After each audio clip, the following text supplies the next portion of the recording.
Perkenalkan, saya Muhammad Rafi Abdillah. Saya di sini akan menjelaskan tentang perbedaan antara reksadana dan obligasi. Baik, sebelum memulai, saya akan menjelaskan apa itu reksadana dan obligasi. Reksadana adalah seseorang atau sekelompok orang yang menaruh modalnya di sebuah perusahaan investasi yang modalnya akan dikelola oleh manajer investasi.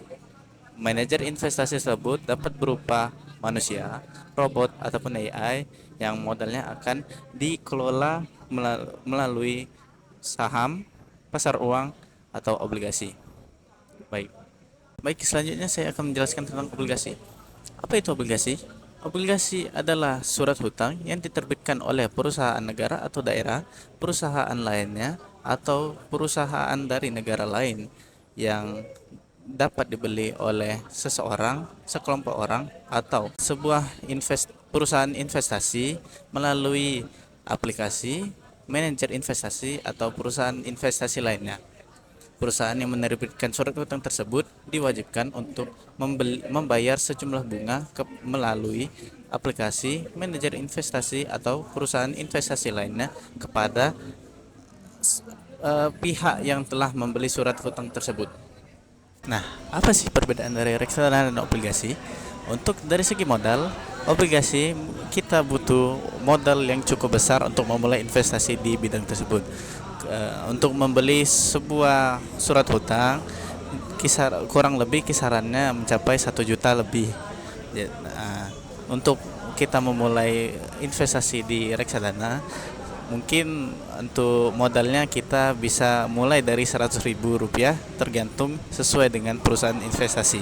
Oke. Kedua, untuk keuntungan.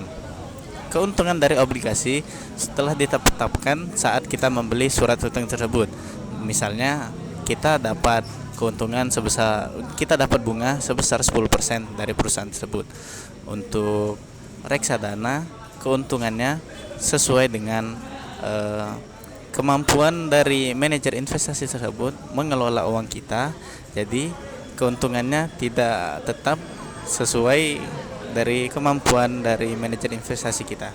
Ketiga, untuk resiko obligasi, salah satu resikonya adalah gagal bayar. Perusahaan yang telah menerbitkan surat hutang tersebut dapat gagal bayar jika perusahaannya rugi. Dan untuk reksadana, kerugiannya ada di tangan si manajer investasi tersebut.